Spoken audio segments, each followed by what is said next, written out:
Hello everyone, आज है 31 दिसंबर और आज इस वीडियो में हम बात करने जा रहे हैं इज ट्रिप प्लान्स या फिर इज माई ट्रिप कह रहे हो। इसको 16 रुपए का शेयर है, ऑलमोस्ट 6% का फॉल है। मॉर्निंग में गिरावट कुछ ज़्यादा ही थी, ऑलमोस्ट 10% की गिरावट हमें आज सुबह देखने को मिली थी, लेकिन धीरे धीरे अभी रिकवर भी कर रहा है।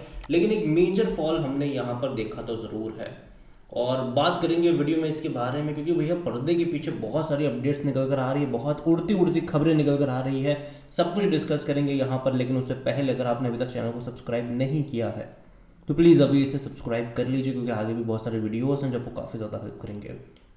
तो इजी ट्रिप प्लानर्स या फिर इज माई ट्रिप का शेयर 16 रुपए के आसपास है। गिरावट है ज़रूर यहाँ पर, एक साल में देखो तो और ज़्यादा गिरावट है। और देखा जाए तो ये लगातार गिरा है, बीच में अगर इसने अटेम्प्ट भी करा है तो लगातार ये गिरा है। मेजर फॉल यहाँ पर तब आया था जब प्रमोटर ने एक ही झटके में एक ही दिन में 14% का स्टेक यहाँ पर बेच दिया था और एक ही झटके में ये गिर गया था। अभी दोबारा खबर आ रही है कि प्रमोटर जो को फाउंडर है यहाँ पर वो एंटायरली एग्जिट करने की कोशिश कर रहे हैं, प्लान है उनका। अगेन ये उड़ती उड़ती खबरें हैं, अभी प्रमोटर की तरफ से, कंपनी की तरफ से कोई स्टेटमेंट नहीं आया और जनरली स्टेटमेंट आते भी नहीं है। स्टेटमेंट तब आते हैं जब बिक्री हो जाती है। इवन जब लास्ट टाइम 14% इन्होंने बेचा था, सबके लिए एक शॉक था यहाँ पर, क्योंकि उसके कुछ दिन पहले ही उन्होंने अनाउंसमेंट करी थी। यहाँ पर आप देखिए, यहाँ पर एक दिन कुछ दिन पहले ही उन्होंने अनाउंसमेंट करी थी कि ये 4 व्हीलर्स बनाएंगे, ईवी वाले, ठीक है, ईवी बसेस, सॉरी बस बनाएंगे। ये अनाउंसमेंट इन्होंने करी थी, शेयर में तेजी आ गई थी, ठीक है, और उसी का फायदा उठाकर 14% का स्टेक बेच दिया इन्होंने। और कोई एक्सप्लेनेशन नहीं, कोई यहाँ पर प्रायर अनाउंसमेंट, कुछ भी नहीं, एक झटके में सब बेच दिया।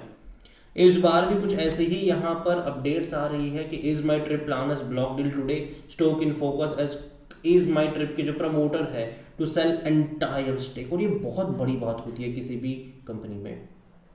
यहाँ पर अगर आप देखो तो ease my trip will be in focus today as the company's co-founder Nishant Pitti is reportedly looking to sell his and remaining 14% stake in the company for 780 crore. और ये भाई साहब बहुत बुरी चीज़ होती है मेरे हिसाब से।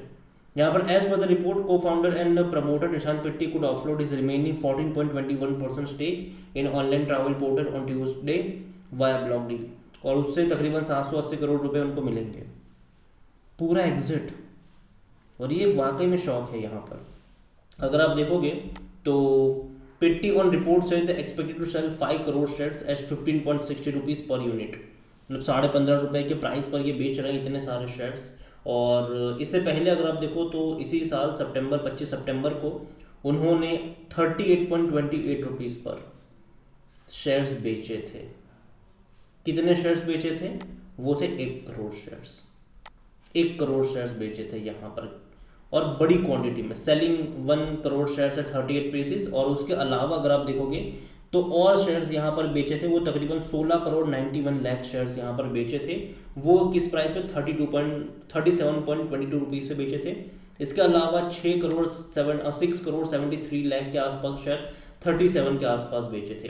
टोटल अगर आप देखो यहाँ पर 24.65 करोड़ शेयर उन्होंने बेचे थे और 920 करोड़ रुपए जेब में डाले थे इसी साल। 24.65 करोड़ शेयर्स, 14% का स्टेक बेचा था इन्होंने और 920 करोड़ रुपए आए थे उनके पास। अभी और बेचकर एंटायरली एग्जिट की कोशिश कर रहे हैं यहाँ पर ये। He was also seen selling, अगर आप देखोगे इससे पहले भी अगर आप देखोगे तो उन्होंने जून 2023 में कितने शेयर्स बेचे थे, कितने बेचे थे अगर आप देखो यहाँ पर इससे पहले तो 6 करोड़ 25 लाख से भी ज़्यादा के शेयर्स बेचे थे। किस प्राइस पे? 42 रुपीज़ पे। तो लगातार बेच रहे हैं ये। और अगर आप देखोगे तो लगातार जिस प्राइस पे इनकी बिक्री हो रही है वो प्राइस लगातार कम हो रही है। यहीं से आपको पता चल रहा है कि शेयर प्राइस भी गिर रहा है इनका। 2023 में 42 पे बेचे थे इन्होंने, 43 पे बेचे थे।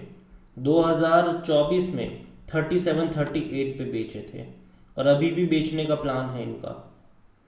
तो देखा जाए तो भाई साहब ये एक्चुअली में अच्छा साइन नहीं होता है कि प्रमोटर का इस कदर, इस तेज़ी से बिकवाली करना, ये अच्छा साइन नहीं होता है ये। और जब लास्ट टाइम भी जब इन्होंने बिकवाली करी थी, मैंने इसी चीज़ों को यहाँ पर क्रिटिसाइज़ भी करा था कि अगर आपको बिकवाली करनी थी तो आप पहले बेच देते, ना कि आप पहले अनाउंसमेंट करते कि भैया हम इलेक्ट्रिक बस बनाने वाले हैं, हम इतना सारा कुछ करने वाले हैं, और उसके चलते जब शेयर में तेज़ी आई तब जाकर आपने बेचा। तो ये भी सही नहीं है। तो यहाँ पर अगर आप देखो तो भैया ये कंपनी के तरफ से अगर आप देखोगे तो सही तो नहीं है, मेरे हिसाब से सही तो नहीं है। लेकिन फिर भी उनकी मर्ज़ी है कि वैसा वो क्या करना चाहते हैं क्या नहीं करना चाहते हैं। और जहाँ तक बात करी जाए आज के दिन के वॉल्यूम्स की, तो 19 करोड़ से भी ज़्यादा के शेयर ऑलरेडी यहाँ पर ट्रेड हो चुके हैं। कोई तो बड़ी ब्लॉक डील यहाँ पर हो रही है। 19 करोड़ से भी ज़्यादा के शेयर ऑलरेडी यहाँ पर ट्रेड हो चुके हैं और अभी भी आधा एक दिन बचा है बाजार का।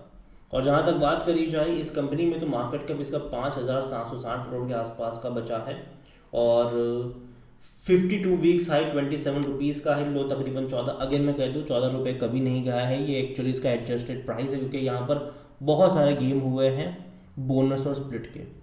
देखने में आपको 15-16 रुपये का ये शेयर 16 रुपये का शेयर लग रहा होगा, लेकिन एक्चुअली में अगर आप इसका वैल्यूशन निकालते हो, अगर इसने बोनस स्प्लिट वगैरह सब कुछ अगर आप जोड़ देते हो तो भाई 500 मतलब 550 से 600 रुपये का प्राइस बनता है ये। तो वो चीज़ भी है, ठीक है।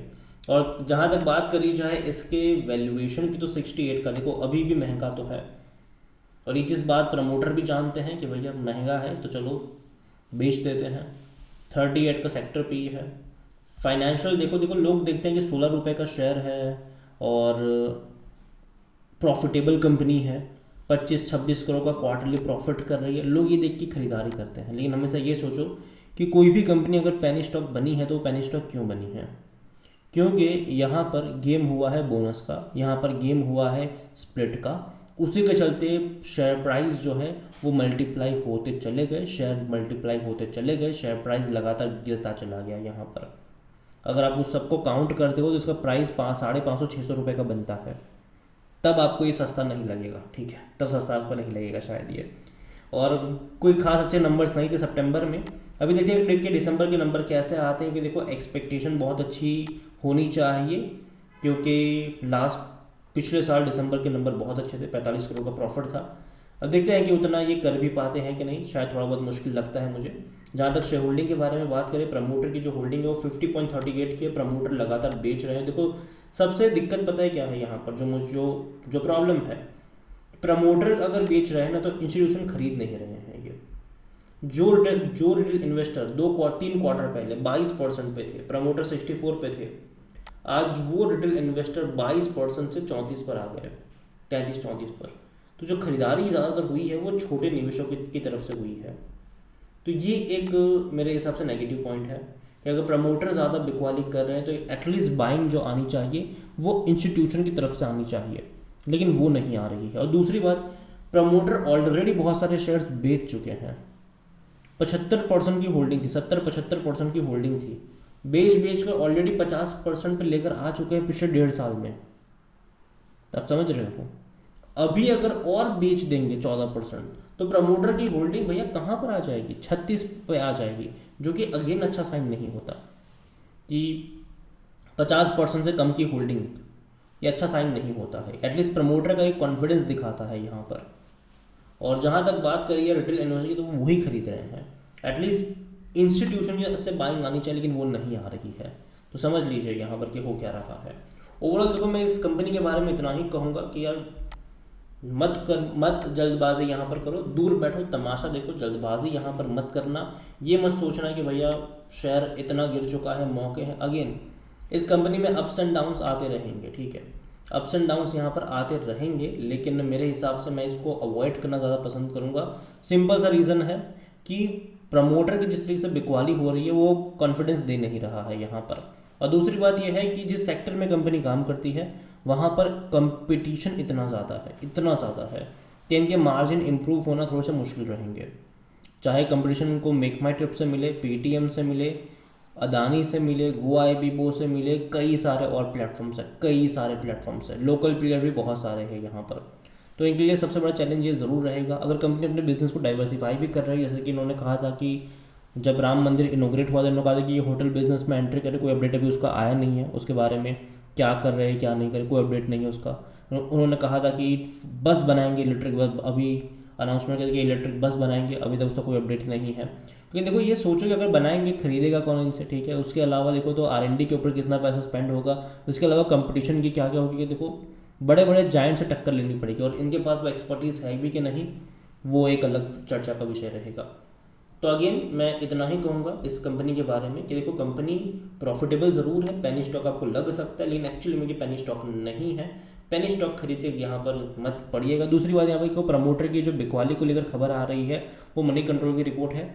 मैं अपने मन से कुछ भी नहीं कह रहा हूँ, खबर सही भी हो सकती है, गलत भी हो सकती है, ठीक है। तो देखते हैं कि फाइनल आउटकम क्या निकल कर आता है, बाकी मर्जी आपकी है। वीडियो को यहीं पे एंड करता हूँ। पसंद आए हो तो लाइक करो, शेयर करो, चैनल अगर पहली बार है तो प्लीज़ सब्सक्राइब करें। और is a trip plan is my Trip के बारे में आप क्या सोचते हैं वो भी आप मुझे कमेंट में लिख के बता सकते हैं। Thank you.